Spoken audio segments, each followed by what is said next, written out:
All right, I'm joined by our senior news editor, Jesse Carveth, and special guest, editor-at-large for Marathon Handbook, 1968 Boston Marathon winner, and author of The First Ladies of Running, among many other texts, Amby Burfoot.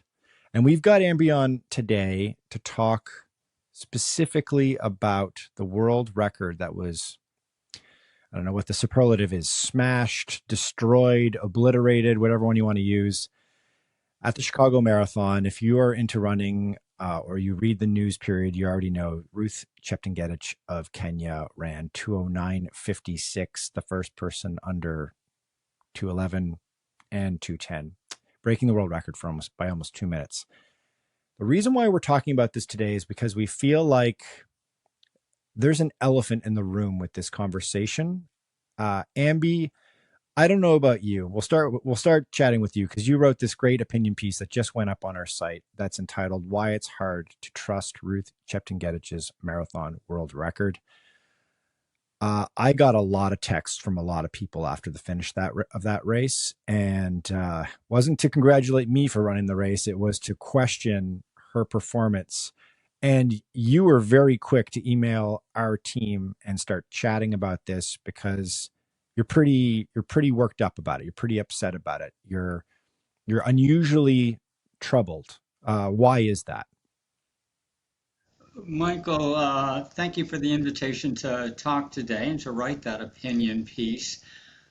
I'm using terms I don't usually use because I'm not an inflated kind of guy, but I'm morally outraged by this time. It just does not pass the smell test. And I think it's a blow against women's running in particular to have someone this far out in the stratosphere somewhere, and against all running, because performances like this just don't fit into the running world that I've been following for almost 60 years now.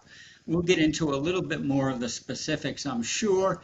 Let me acknowledge right away, I have got no evidence against this performance. Nobody does. Of course, she hasn't failed any doping tests that we're aware of in her 7 or 8 years of elite performing. So I've got nothing to stand on. But I know running. I know what people should be capable of achieving. I know about the differences between male and female performances. And all of those things came crumbling down on Sunday in Chicago. And I don't like the smell of it. Yeah, I hear you on that one. Yeah, we should reiterate very clearly. There is no evidence that Ruth Chepngetich has cheated here. Of course, there's doping controls that take place after big performances. Certainly after this performance, it would be very shocking if there wasn't a doping test done afterwards. So I can anticipate that before the world record is ratified in the coming weeks and months, usually it takes a couple of months to ratify a world record, that we will hear that, she was, the doping sample was clean and they'll ratify the record at that point. So we don't have any proof that she has cheated. We should state that very, very, very clearly. But I think it's valid to talk about this and to talk about this with a huge amount of cynicism, because I think we were talking about the last world record with a huge amount of cynicism behind closed doors, just not out loud, not in public. And now we're starting to see people like yourself, Amby, that are just not able to keep quiet about this in a public forum anymore. Jesse, you cover this this on a daily basis. You covered the race live for us. You watched the event unfold live, and we're doing live updates on it. Obviously, it's like just the biggest, craziest performance probably just by a distance runner ever. Period. I can't think of anything bigger than this. And you're also a professional cyclist by trade, and your sport has gone through a great reckoning in the last decade. I'd be curious to hear your perspective on this as someone who has sort of feet in both worlds. Yeah, so for me, I always think that an athlete is innocent until proven guilty, which I know could be a hot take, but Oh, it's fair. but I mean, I think they're innocent until proven guilty, and I'm not saying that she is guilty or that she isn't. But yeah, when I think of cycling, the most like recent and I guess prominent example I can think of is the last two Tour de France's. And I mean also this year in general. So last year at the Tour de France, especially in the time trial stage, Jonas Vingegaard, the guy who won the entire Tour de France, he had this like an out of this world time trial. Like he won the time trial and he took minutes on the entire field. And it was a shocking performance. And then following that, there were a lot of doping allegations against him. Like a lot of people were raising flags, raising questions. And at the Tour de France, he was tested every day, but there was still a lot of online criticism against him and his team. And then this year at the Tour de France, and just in general, there's Tadej Pogačar, and he is not only in the Tour de France, but just in general, having these blowout performances. Like at World Championships, he went off the group with 100 kilometers to go, and he was at Strade Bianche, went off 84 kilometers solos, these massive attacks by himself, out of the stratosphere. But everyone's celebrating him and is oh my gosh, he's just another specimen, he's a beast, he's incredible. There's none of this criticism that there was against Jonas Vingegaard. And one of the things that I kind of think may kind of influence whether we criticize someone or not on this is kind of their personality or who they are or where they come from. So for example, Tadej Pogačar is a super extroverted, super bubbly person. He's really, really good with media. Whereas Jonas Vingegaard, he's not a bad guy or anything, but he's a little more introverted. He's a little more awkward with the media. He doesn't always know what to say, and I think that kind of plays a role in everyone sees Tadej as this really great guy, and he's just a really great cyclist and everything, whereas Jonas, maybe he gives off this different vibe. And I think that you kind of mentioned at the beginning we don't have people will think we have this prejudice against East African runners because they're better than the Americans and stuff, but it could just be that bias that we kind of have potentially against them. And maybe for example, they aren't as great with the media because their first language isn't English, so they can't get all their points across. So I think for me, I'm very much in the innocent until proven guilty. That doesn't mean that I'm suspicious.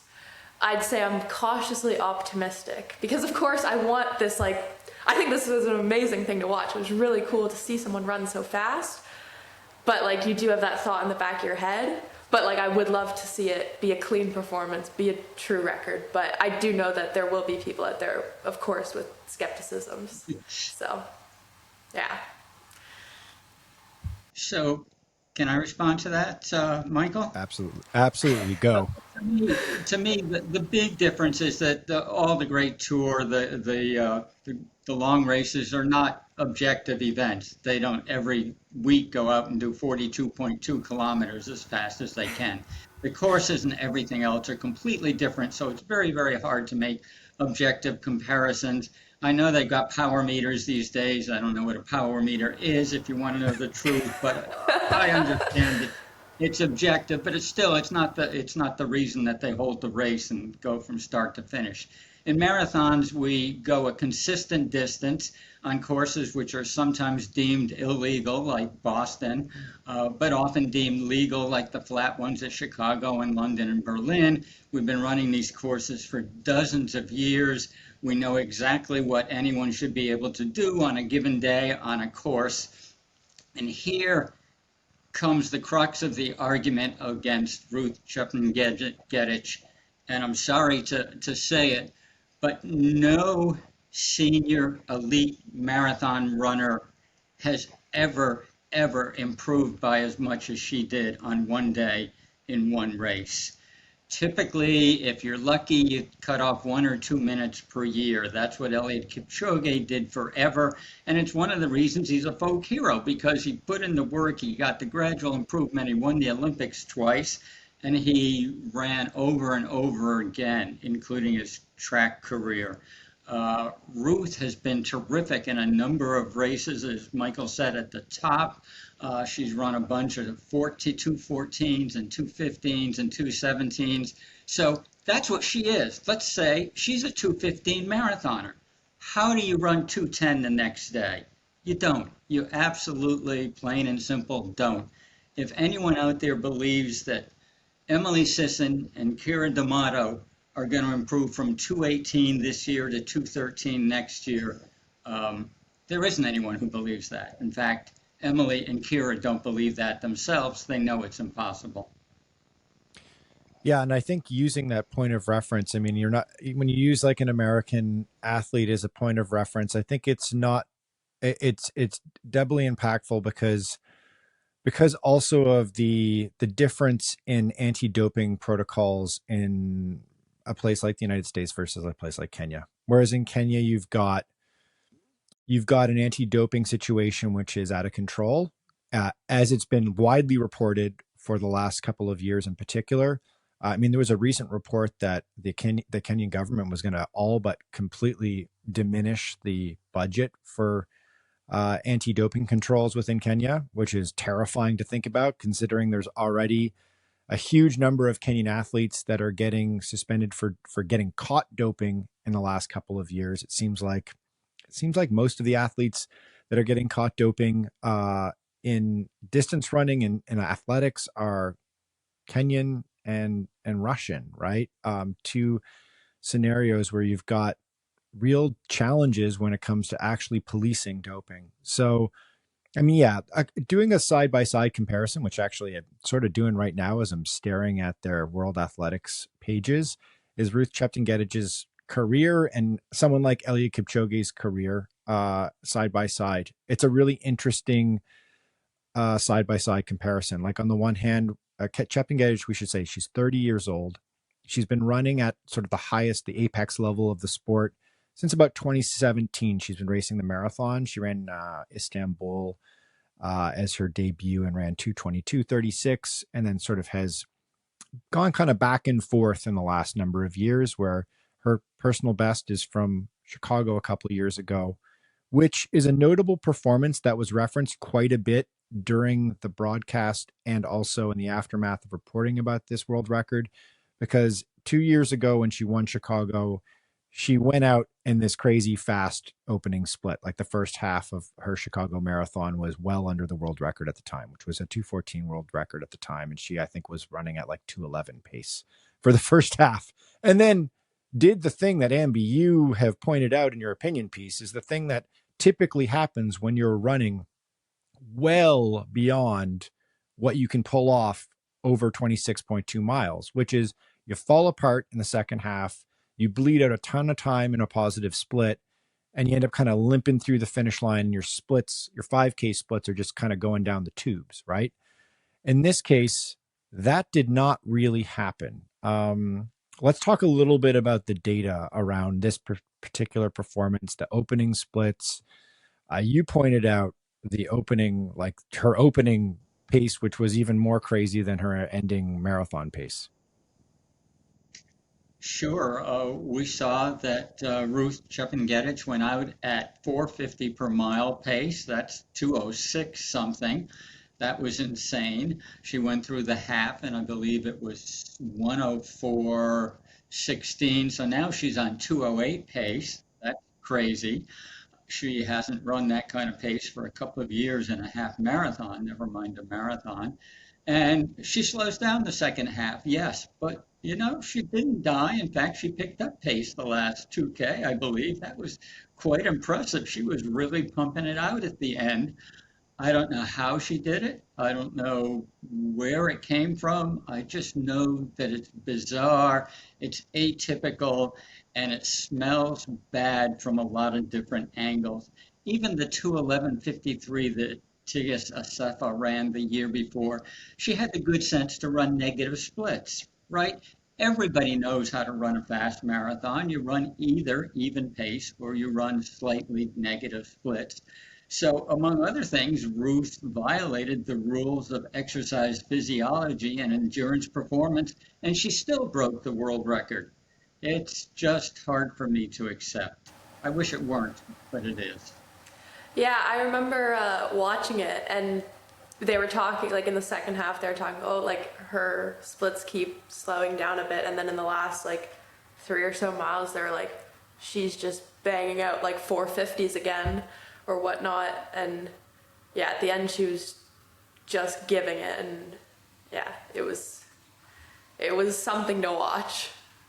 Yeah, I think this is part of the problem. I think it's sort of a two-pronged problem here with why it is that anyone who's a fan of the sport and really pays attention on a close level is really kind of uncomfortable with this at this point, is that it doesn't even align with the way marathon performances shake out. And, anecdotally, anybody who's run a marathon and trained really hard for a marathon before, it's kind of a universal experience, right? Like if you put in a lot of mileage and you do some intelligent training, some guided training, whether you're elite, sub-elite, or you're trying to break 3 hours, break 3.5 hours, whatever it is, that there's the it's really, really, it's impossible to come back from running your half marathon personal best in the first half and to hold on and put together a second half that makes any sort of sense as close to being an even split as she did here. That's the thing I think is most appalling and jarring for me, is that, okay, her 2022 scenario when she ran in Chicago, she ran an opening half in 105 and change. And then the second half, she ran like, I think, 78 minutes or something like that, which makes a lot of sense, right? You're just falling apart in the second half and you're hanging on for dear life and you pull off the victory. I was kind of anticipating when I was looking at the splits here, you anticipate that something like that happens, and it didn't happen. And then the second factor, which is, I think, Jesse, as you flicked at there earlier when you're talking about the comparison with the Tour de France athletes, is the major problem in this sport, which is that there's a recognition and a relationship problem in this sport where it's a money issue. It's a chicken and egg issue. It's like, if there was more money in the sport, then we would be able to spend more money to give these athletes more name recognition, and they would spend more time in the sport instead of just cashing out and disappearing back into Kenya or Ethiopia in most cases, where it's a scenario where it's like you don't feel like you know the athlete very well. The agents aren't doing a very good job at promoting or connecting the athlete with an audience. They're, in many cases, the athlete is not media trained, or very poorly, or a little bit media trained, but not very. You don't see them very often at events. You see them maybe once or twice a year at a world marathon major. That's it. You don't know who they are. And you don't know anything about their lives, about their training, about anything. Like the first thing that I wanted to know, Amby, when I saw this performance, I saw this time, was I'm not going to believe this until I start seeing a lot of details. Like I want to know all about her training. I want to know who she trained with. I want to hear from the people she trained with. I want to know about the highs and lows of her training. And you referenced Eliud Kipchoge. He obviously comes up in this sort of thinking. This is something that Nike did actually a good job with. And Chepngetich is a Nike athlete as well. So they could have done a good job with her here, and they have not, which is to say there's no documentation of what this woman has been doing with her training. Not really, right? Not in any big way. The only thing I know about her training is on the broadcast, like during the Chicago Marathon, they're saying that she's actually self-coached, like she doesn't have a coach, and she just runs a lot with the guys, and actually the two pacers that she had are like people that she trains with. So yeah, she doesn't actually, according to the NBC broadcasters, doesn't actually have a coach. Michael, we don't know about her recent training, but we know about her performances in 2024. London Right. Marathon, ninth place, 2:24. That's not so hot. She runs a half marathon for some reason in Brazil in August. It's winter there, so it was good conditions. And she runs a 106 basically, so that's equivalent to a to 17 or 18, which is what I frankly expect from Ruth Chepngetich. And then she comes to Chicago and she just blows the lids off the place. You're right that we have no harbinger that this is coming, which is a problem, because usually you see it in the races as an athlete builds up to a marathon. Uh, but she's a blank slate, and that's not a good thing in this case. Yeah, like you even could see that with like Calvin Kiptum, for example. Like his Valencia marathon was like the fastest debut, and then when he came to London, he improved on that. And so like he still was quite new to marathon running, but his performances kind of led up to what he did in Chicago. I await a total data nerd to just like completely tear this thing apart and do a deeper analysis of, take the top 20 or 50 marathoners in history, men and women, look at their trajectory, look at all their personal best, look at their progression from marathon to marathon, and see. Let's see a statistical analysis. Let's see this on a grid, on a graph.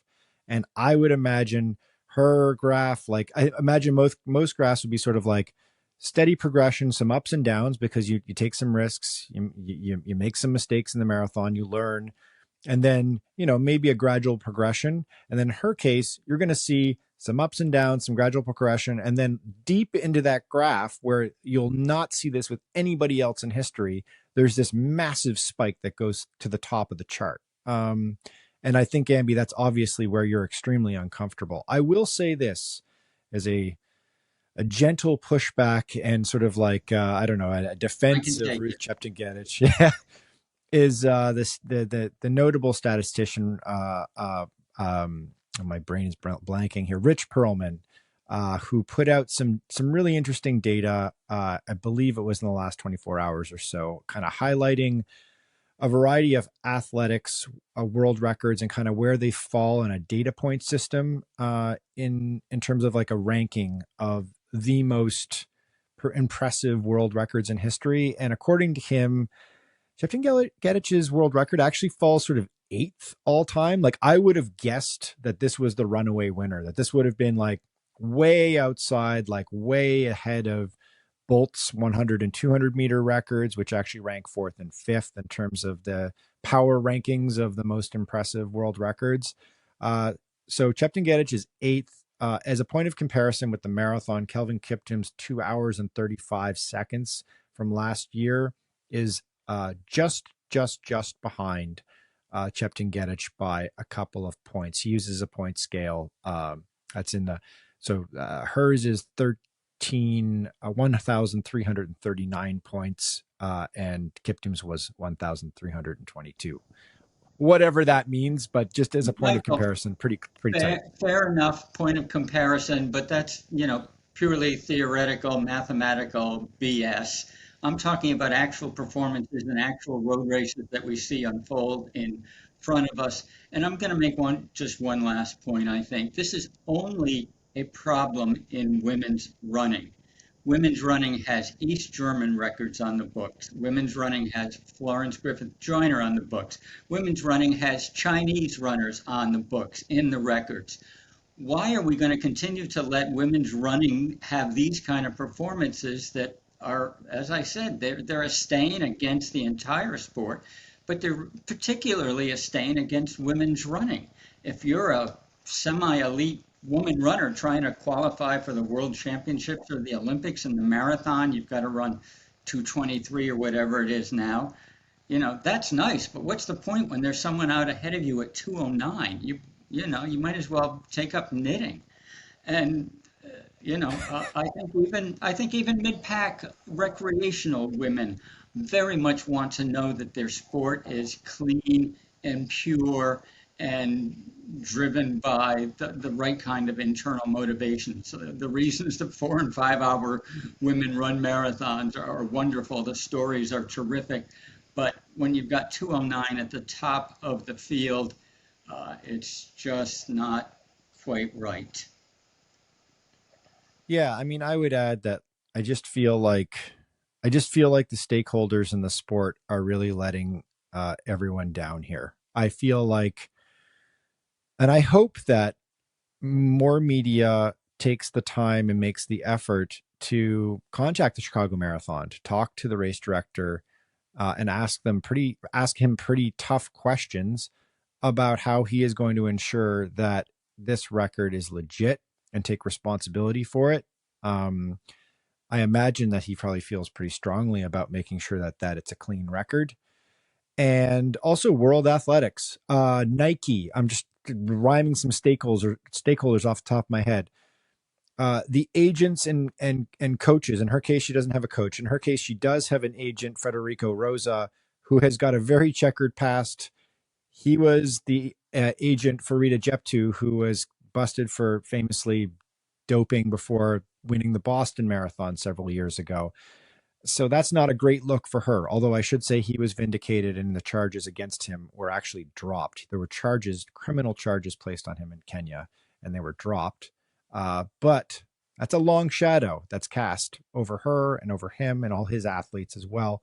I would say all of these stakeholders are responsible for doing better. And I hate using that cliche, but doing better for the sport, because right now we're in an awful place. Right now, I can guarantee you there's if you care about running, your very first thought when you heard that somebody ran a 2:09 was that wow, that was a really slow time for the win in Chicago. Wait, that was a woman who ran 2:09? And then your second thought is that was not clean.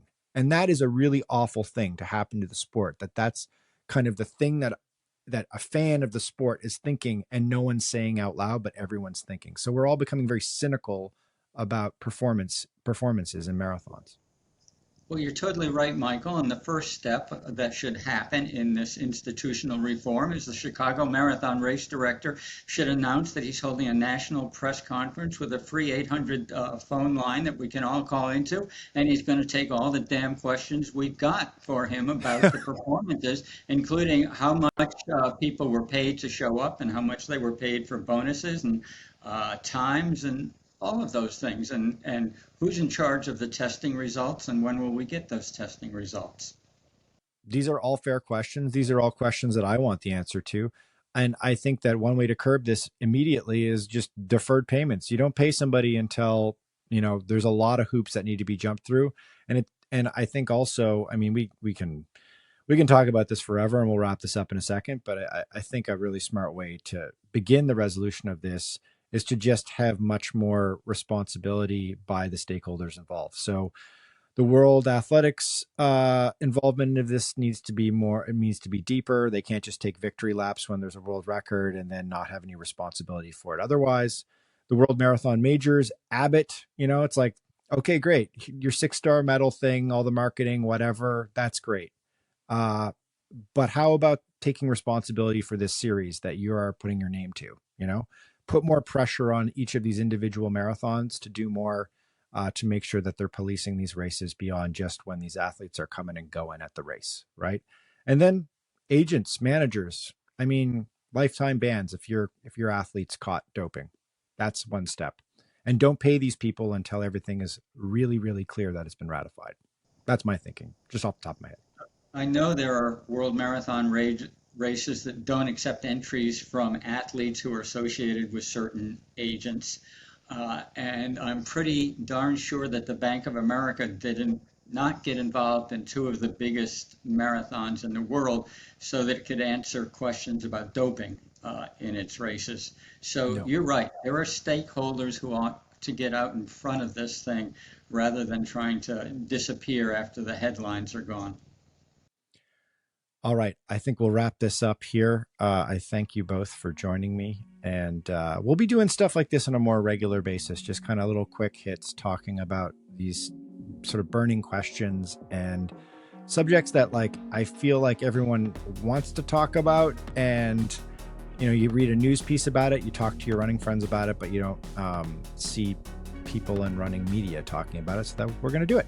We're just going to do this on a regular basis. All right. Thanks, guys. Thanks. It was fun.